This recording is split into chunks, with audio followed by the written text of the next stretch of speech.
Imagine you're a parent in Accra sometime in the early 90s. Your child leaves for school in the morning and doesn't come back at your usual time. At first, you think, maybe they're just late. Maybe they stopped somewhere. Maybe they're with a friend. But as the day comes to an end, your child still hasn't returned. You are forced to face the reality. Your child is missing. Then, another child in the vicinity goes missing. And then another. And suddenly, the whispers begin to spread across the neighborhood. People start pointing in one direction, to a house with unusually high walls, owned by a man nobody fully understands. A man who calls himself a spiritual leader. Okay, so last week we spoke about the Accra Strangler and how many believe those deaths to be ritual killings. In that video, I briefly mentioned how in Ghana, there was a time when people genuinely believed that human beings were being sacrificed. Now, for a lot of people, that idea sounds like pure myth, something exaggerated, or even something from old folklore. But then I stumbled on a name. Even today, that name still sends shivers down people's spines, with many recounting how terrifying a time it was during what some would call his reign. This name is often credited as a major influence behind the portrayal of witch doctors, occults, and money rituals in Hollywood movies. Hollywood is the Ghanaian movie industry, the Ghanaian Hollywood, so to speak. This name was attached to a mysterious man. This was a man who had the entire community convinced that something very dark was happening behind his tall walls. His name was Sri Yogi Ram Beckley. And this is the story of one of the most disturbing figures in Ghana's modern history.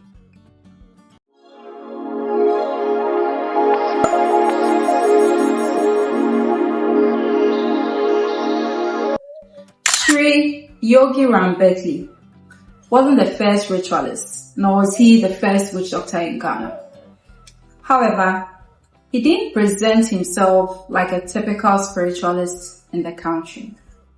He didn't look like your local juju man. Instead, he presented as something very different. And this made him stand out from the rest. He claimed to have been born in India. He must have been referring to a metaphorical birth of sorts because there is no evidence to suggest that this was true. Interestingly, Sri Yogi was reportedly the firstborn of 9 children in the Beckley family, a well-known family of Ewe descent in Ghana. Before his rise as an occultist, he is said to have trained as a medical practitioner. While the specifics of his medical training are not fully known, he utilized the title doctor throughout his career. And I imagine this legitimized him in people's eyes. Also, by deliberately attaching titles like Sri and Yogi, he positioned himself as someone with access to higher spiritual knowledge. He even claimed that he had received teachings from global figures like Gandhi and the Dalai Lama. Now, like the India birth story, there is no evidence to support these claims. But that really didn't matter to his followers. because what Beckley understood was the power of perception. By presenting himself as something foreign, something elevated, he separated himself from the kind of scrutiny that the typical local spiritual leader often faced. And slowly, he began to build a following. Beckley established what he called a spiritual movement. It was centered on the ideas like karma, reincarnation, and higher consciousness. To outsiders, it may have sounded philosophical, even harmless. However, later reports indicate that this movement was far from harmless. Inside his circle, he wasn't just a teacher. He was the authority, the one who understood reality, the one who controlled access to truth. His word was law. The thing is, when someone controls your understanding of reality, they essentially control you. So like most cult leaders, Beckley had his following believing they needed him to thrive. Outside of him, you were damned. There were growing allegations of manipulation, financial exploitation, and even abuse within the group. But at this stage, most of it stayed behind closed doors. So the masses turned a blind eye to it. That was until the situation in Fadama began to change. Fadama is a densely populated informal settlement in Accra. It was at the time the residence of choice for Beckley. By the early 1990s, something felt off in Fadama. Children were reportedly going missing. Families were panicking. Schools were on edge.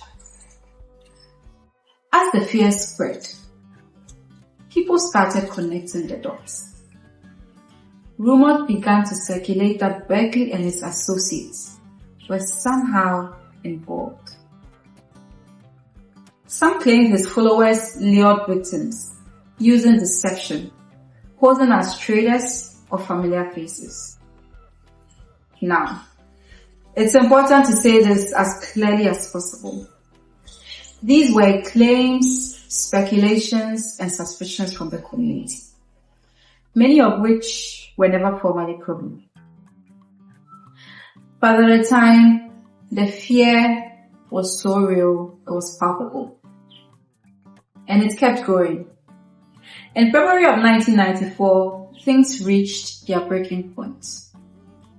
Police raided Beckley's residence in Fadama, and what they reportedly found inside shocked the entire country. Human skulls, school uniforms, items believed to be linked to ritual practices. While these discoveries intensified suspicions, there was never a fully clear public account linking all of these directly to specific crimes. But for the people of Fadama, this was enough. Their fear turned into anger.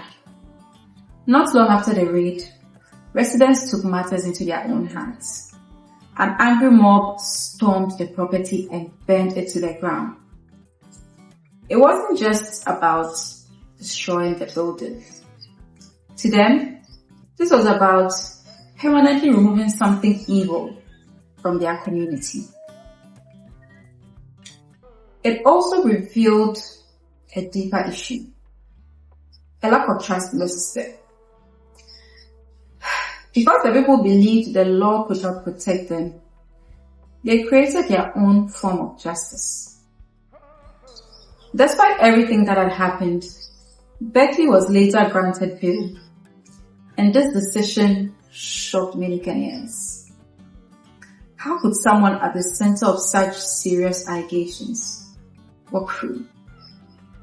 For some, this wasn't just a legal issue. They began to speculate that he had to have had influence, not just socially, but spiritually. Similar to Atai, who was rumored to evade police capture by vanishing through walls, Beckley was also believed to have been spiritually manipulating the police. After his release, Beckley could no longer stay in Fadama. He was not welcome there. So he relocated to New Bawi, another settlement in Accra. One would think that's where all the controversy surrounding Beckley ends. But you'd be wrong. Years later, he was again linked to another disturbing incident involving two teenage girls. One was reportedly found restrained, tied to a tree in his compound, while the other one was never clearly accounted for. And once again, stories began to spiral.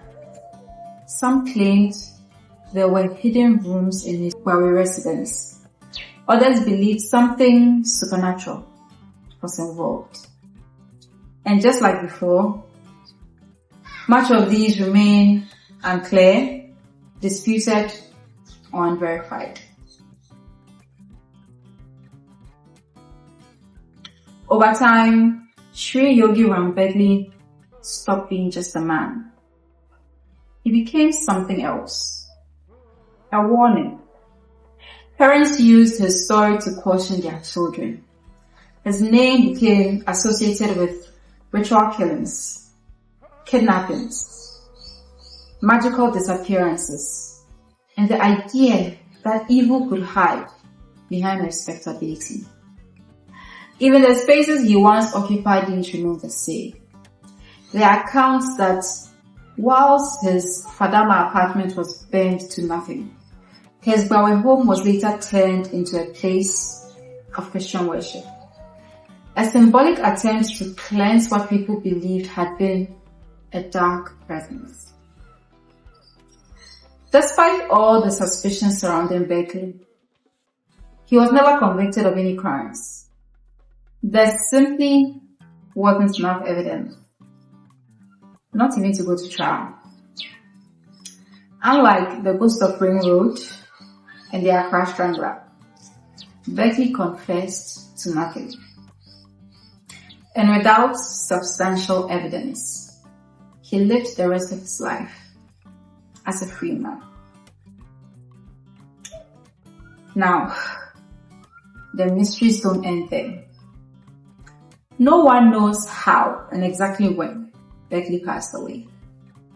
In a 2026 interview with his brother, lawyer Roger Beckley claimed though he didn't know how, when and where Beckley died, it was between 2011 and 2012. He said they were estranged at the time as a result of a dispute about how to bury their father. So he doesn't even know where the body is buried. I guess it's safe to say he didn't see his brother's dead body either. So now my question is, how then can we be sure he's actually dead? Could he have faked his death to get the Ghanaian people off his back so that he can go on to more quietly conduct his business? Of course, that's where speculation begins to take over. And it's probably best to separate fact from my imagination. What makes this story so unsettling? It's not just what may have happened, but more importantly, what people believed could happen. Because whether every detail is proven or not, the fear was real. The panic was real. And the impact on the community was absolutely real. Sri Yogi Ram Beckley exists in a strange space, somewhere between documented history and urban legends. But maybe that's exactly why his story has lasted this long. Because in a society where faith fear and reality often overlap. Figures like him don't just disappear. They linger.